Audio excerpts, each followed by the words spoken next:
ci ay simili yu néew ñu jox leen xibaar yu wér te wóor. ak Dakarnet dara du la rëcc ci réew mi. D'arriver à l'avant-dernier sujet, la situation d'Ousmane Sonko, principal opposant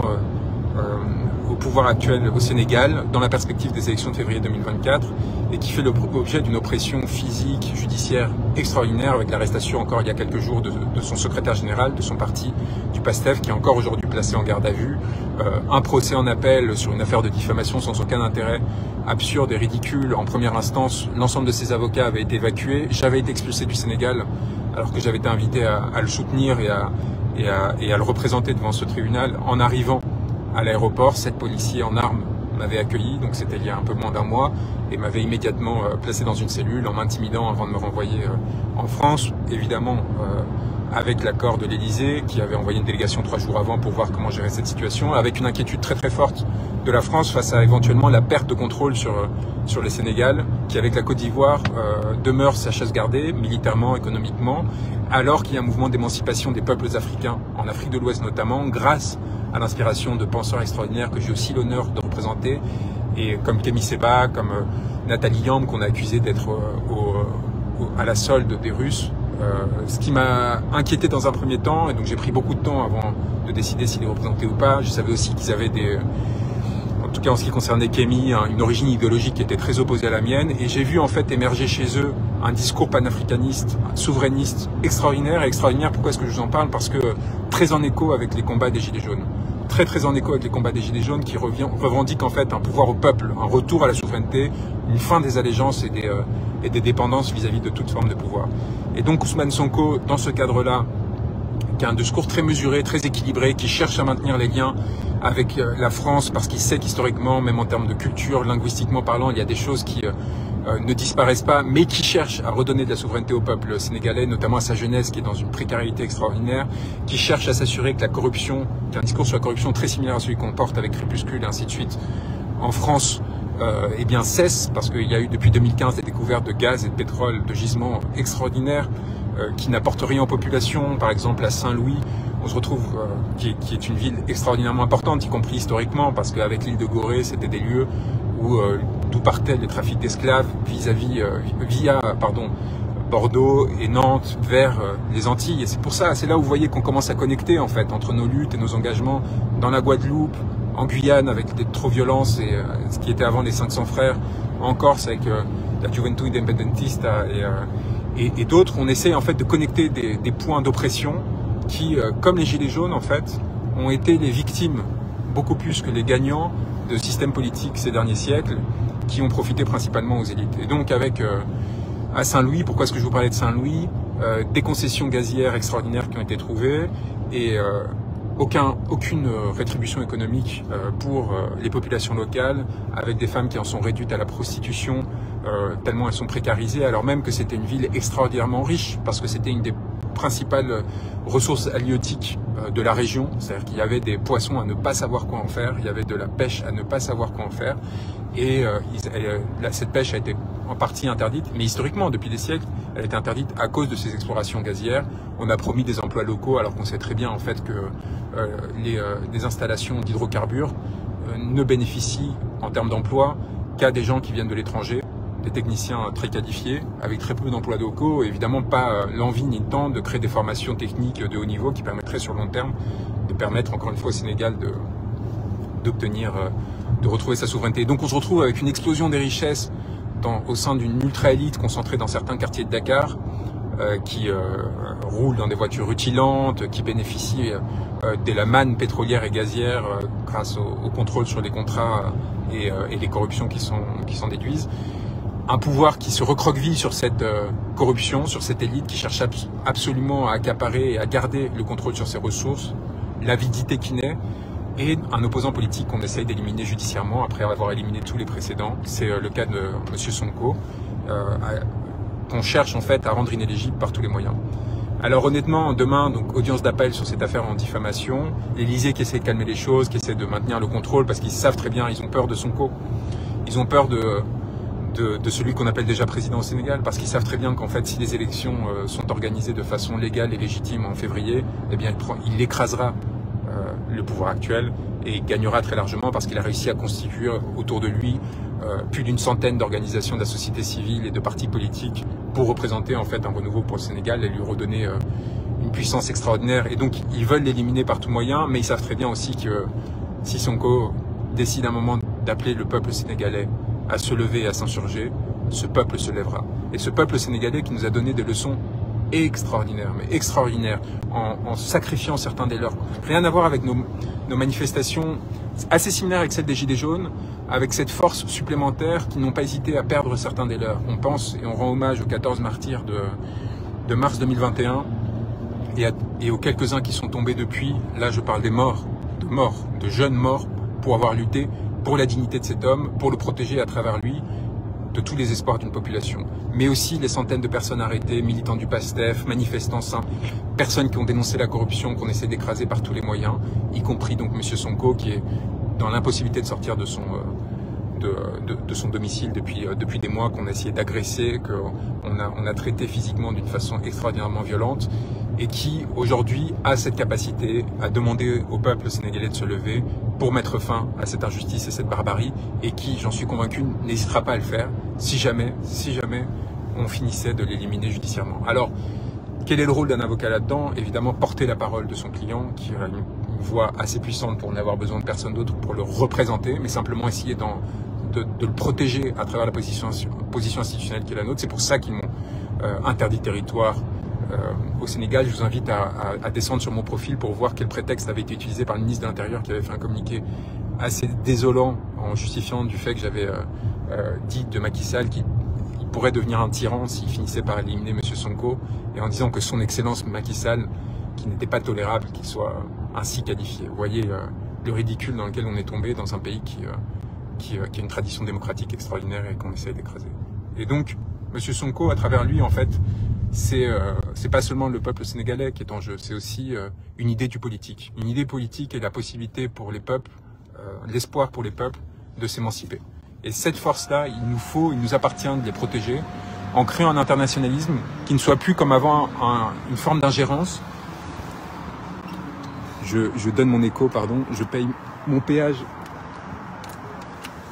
à ces chères sociétés privées qui nous pillent grâce à l'État et à nos grands dirigeants politiques qui ont privatisé les autoroutes en France. Pour ceux qui nous écoutent d'ailleurs, sachez que c'est l'un des grands sujets de corruption. C'est des milliards qui sont volés chaque année aux Français, et à travers cette privatisation des autoroutes que rien ne justifiait. Donc voilà, pardon, j'en passais par là. Ce que je voulais dire, c'est que cet internationalisme qu'on doit recréer, on doit en finir avec les sorciers blancs, avec les ingérences, avec les tentatives de déstabilisation. On a vu, par exemple, on découvre dans les documents que j'ai révélés, là aussi ça n'avait pas été relayé, que la Russie s'est mise aux méthodes de la CIA. C'est intéressant, hein, parce que ça permet de comprendre que la nature du pouvoir, par définition, est sale. Et quand vous avez trop de pouvoir, quoi qu'il arrive, vous en abusez. Et qu'ils avaient mis en place des centres de formation aux manifestations via la Turquie, dans des pays des ex-républiques soviétiques, en l'occurrence en Moldavie, qui consistait en fait à préparer les citoyens à se rebeller au bon moment et à essayer d'interférer dans les processus politiques locaux. Moi, j'ai toujours résisté à toute forme de soumission vis-à-vis d'un quelconque pouvoir étranger, malgré les grandes propositions qu'on a reçues de la part de nombreux, parce que je considère que dès le moment que je rentrerai dans une situation comme celle-ci, eh bien, évidemment, ma parole serait liée. Et j'ai une divergence d'ailleurs avec certains de mes alliés sur ce sujet qui ont accepté de participer à un certain nombre de dispositifs de pouvoir, y compris les plus légers, hein, comme participer sur Russia Today de façon payée à des émissions. Ça a toujours été ma limite. Tout ce qui a trait au financement, j'ai toujours refusé de perdre une quelconque forme de souveraineté et de lier en fait potentiellement le destin de ceux qu'on serait amené à représenter par la suite à ces alliances passées et à ces liens d'intérêt qui avaient pu être créés. Et donc, il faut qu'on résiste à ça, mais il faut par contre qu'on crée en fait des alliances entre les peuples, qu'on réussisse à les indépendantiser et à ne plus passer par des élites, par des jeux, des arrangements, comme quand Marine Le Pen est allée voir Macky Sall par exemple pour récupérer une mallette, paraît-il, c'est les rumeurs après avoir fait la même chose en Russie. Vous voyez, il faut qu'on ait un respect pour les peuples, il faut qu'on ait un respect pour les régimes auxquels on est confronté, il faut qu'on refuse de rentrer dans des jeux d'alliance délirants qui ne font qu'atteindre à nos intérêts comme ça a été le cas dans le conflit russo-ukrainien. Il faut qu'on retrouve notre indépendance. Vous avez vu la visite d'Emmanuel Macron en Chine et le fait que Xi Jinping ait renvoyé von der Leyen, la présidente de la Commission européenne, à travers les dispositifs dans l'aéroport réservés aux passagers normaux. Pour une raison très simple, parce qu'ils considéraient que cette femme n'aurait jamais dû participer à cette visite d'État qui était organisée en l'honneur de la France, et que ce margoulin d'Emmanuel Macron avait utilisé comme prétexte pour mettre dans ses bagages un passager clandestin, la présidente de la Commission européenne, pour l'amener à pousser les intérêts dont ne sait qui d'ailleurs, parce que cette femme n'est pas élue, ne représente personne et n'a aucune légitimité à parler en notre nom. Et Xi Jinping, en fait, a donné une grande leçon à la France, ou plutôt à un dirigeant français, ou plutôt quelqu'un qui pense diriger le peuple français, parce que je ne suis pas sûr que ça dure longtemps, ça va être notre dernier sujet, en humiliant von der Leyen et en la renvoyant à son rang de fonctionnaire et ayant à passer les contrôles de visa comme n'importe quelle autre personne. Donc, dernier point important, parce qu'on parle, vous voyez comment on tourne autour du sujet, mais pour en revenir au grand sujet qui nous occupe à nous maintenant aujourd'hui en France, celui de la souveraineté française. Ceux qui ont cru que la réforme des retraites pouvait sonner le grand soir ont une compréhension assez faible des mécanismes politiques et quelque part manque de respect à la pensée révolutionnaire. On ne fait pas la révolution pour une question de retraite. Pour injuste que soit une réforme, pour violente qu'elle soit, on ne fait pas la révolution pour un ajustement technique sur une réforme qui va faire souffrir des millions de personnes, accroître l'exploitation qu'ils subissent, mais comme des dizaines de décisions similaires l'ont fait depuis l'élection d'Emmanuel Macron et depuis bien plus longtemps. C'est l'agglomération de l'ensemble de ces décisions qui doit nous amener de façon conséquente et organisée à mettre en œuvre des perspectives révolutionnaires et insurrectionnelles. Et c'est seulement dans cette structuration et cette prise au sérieux des enjeux, y compris dans une perspective sacrificielle, en sachant parfaitement les conséquences que l'on pourra payer, que la pensée révolutionnaire pourra avoir une résultante et une effectivité. Si l'on continue à avoir une sorte de pensée spontanéiste qui consiste à se dire « Ah oui, là, il y a une manifestation, on va brûler trois poubelles, et donc, du coup, en fait, une révolution naîtra », eh bien, on est en train non seulement de trahir la pensée et les idées pour lesquelles on est censé lutter, les personnes qui croient en nous, mais plus encore, on est en train de faire preuve d'une forme non seulement de naïveté, non seulement d'idéal romantique quelque peu dépeuplé, mais aussi quelque chose de plus grave, on fait en fait preuve d'une forme de narcissisme, dans laquelle en fait notre organisation et notre engagement ne servent avant tout qu'une chose, nous montrer comme étant du côté du bien et pas de façon conséquente organiser une dynamique révolutionnaire. Cette dynamique révolutionnaire, j'ai voulu la soutenir, l'appuyer, la nourrir à travers un manuel, un guide insurrectionnel qui s'appelle Coup d'État, qui vient de paraître grâce au courage extraordinaire de mon éditrice Marion Mazoric, que je tiens à saluer, fille d'un très grand historien des révolutions. Les chats ne font pas des chiens, et qui a osé publier cet ouvrage, qui à mon avis est cardinal, qui donne des instruments, qui va être accompagné d'un autre texte que je vais mettre en libre accès, qui s'appellera La méthode, et qui permettra de réfléchir sur les techniques à mettre en œuvre pour provoquer cette bascule que l'on recherche tous, nous qui sommes engagés depuis des années, et qui savons la nature du pouvoir auquel on est confronté de façon structurée, et qui permettra de déboucher sur des résultats, et non pas seulement des images spectaculaires qui nourriront, in fine, l'ennemi. Cet ouvrage déploie non seulement une pensée, mais donne des instruments très pratiques pour mettre en œuvre cet ébranlement. Et c'est pourquoi on a décidé non seulement de le sortir en librairie, mais de le mettre en libre accès, gratuitement. On a mis en place, des gens en fait l'ont fait, ont immédiatement scanné le livre dès la sortie, c'est incroyable, ils ont fait cet effort-là. Ils ont créé un QR code, ils ont commencé à distribuer le lien, et on les a soutenus, on les a relayés pour une raison très simple, il va falloir une masse critique pour amener à cette bascule. Et cette masse critique, après avoir fait cet effort de dévoilement avec Crépuscule, puis après avoir